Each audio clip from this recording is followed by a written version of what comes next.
All right, let's talk about Araby. James Joyce, man. For those of you who have not been initiated to proper short stories, James Joyce is a heck of an initiation.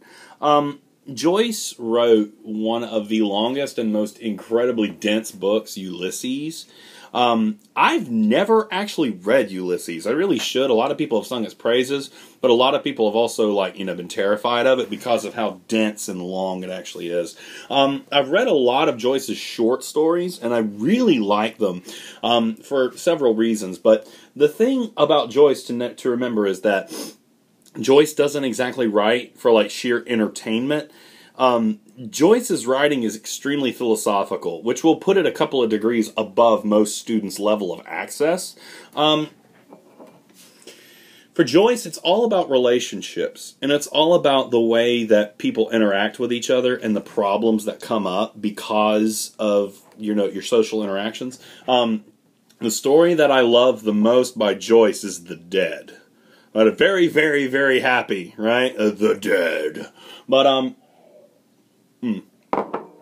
let me take a minute to explain The Dead to you. Because, The Dead is a story that would make most students' heads explode. I remember actually reading it for the first time and just being completely confused as to what the heck I actually was reading. The Dead is basically just it's like a Christmas party or something.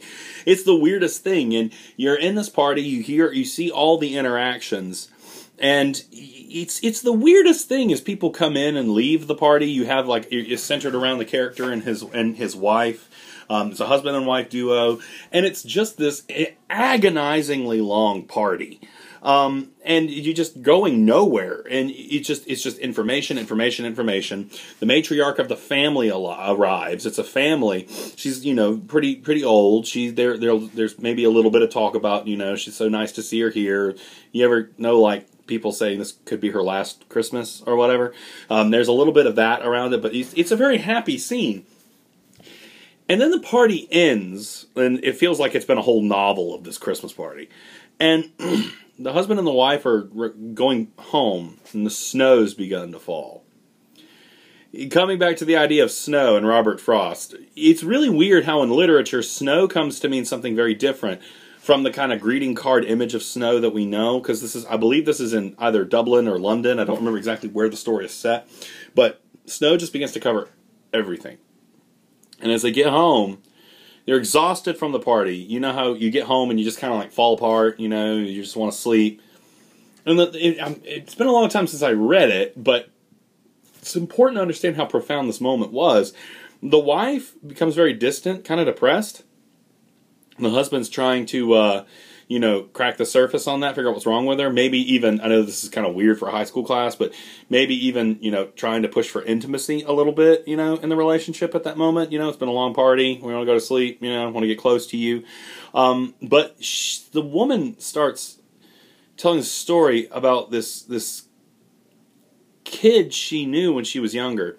I don't remember how old it was, probably maybe a teenage, and how much she loved this boy, and how deeply in love with him she was. And I believe, if I remember correctly, he died in a snowstorm. So she's looking out, and there's the snow piling up, and she's just broken with this memory. And that's just still possessed her about what this person meant to her. And the husband's just stunned, right? He didn't know this. He had no idea. And hearing this raw emotion about this person she knew so long ago, she's still racked with emotion for this young love of hers, is deeply unsettling for him. Man, it's a good story, but I'll be darned if anybody likes it that I know who's not a literature major. Anyway, that's the beauty of Joyce's writing, is that it really plugs into the depths of what constitutes a human relationship and just how profoundly messed up those relationships can be. Same thing is happening in Araby. Araby was one of the first stories I read in college, and I remember absolutely hating it. And the more years go by, the more I actually kind of like it, because I realized I hated it because it reminded me a lot of myself. Araby is the story of a child, and he's kind of coming to, I hate to use this word because I hate this word, his tween years. When he's maybe coming into, just borderline teenage.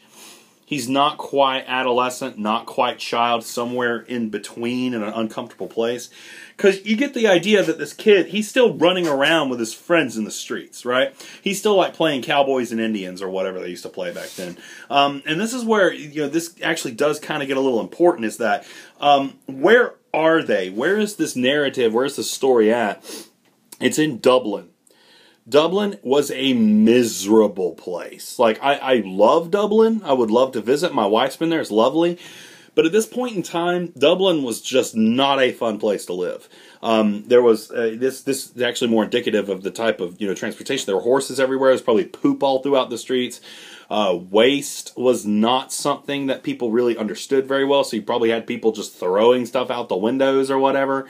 It was a miserable place, as most urban areas were. But Dublin is also very rainy and very cold.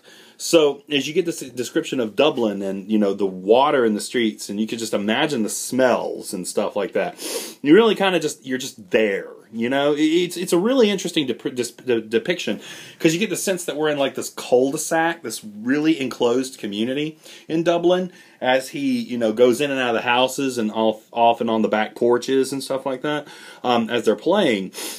And he's just kind of like, he's just a little ragamuffin, He's running around, he's a kid, he's having fun. And then he sees his friend's sister, and he loses his flippin' mind. He goes completely nutso. I mean, most of the students I've had who have read this story have agreed that he is a creepy little dude, and how much he thinks about this girl, and how obsessed he is with her. And as you're reading it, those types of feelings are actually kind of correct. I mean, he's coming into very strong emotion, very powerful urges, and he doesn't understand them. So he's looking at this girl like she's some type of crazy goddess or something. He's worshiping her from afar. And all the while, we get hints that his emotion for her is not pure. There's a very strange scene. If you go and look at it, and I'm going to have to be really careful how I dance around this issue, he talks about being alone in a bedroom in the house, the door closed, in the dark, on his knees with his hands together, crying out or whispering, I can't remember which one right now, and just breathing heavily and saying, "Oh love, oh love, oh love." What do you think he's doing? What do you think he's doing hiding in the back room with his hands pressed together going, "Oh love, oh love"? Oh, that's why I love literature so much. Because we actually get to talk about this. Yes, there is a sexual kind of, lust for this girl, and it's not really appropriate for him. And he's misconstruing this emotional energy, and he's taking it into some just very weird places. He's a creepy little dude. He's got problems. He doesn't understand the emotions that he's feeling, and it's taking him to some very odd places. Now, as the story goes on, we get some interesting peeks into his world. I'm going to do this, and then we're going to go into part 2 for the video. Now, his uncle promises to take him to Araby, or to give him some money to go to Araby. What is Araby?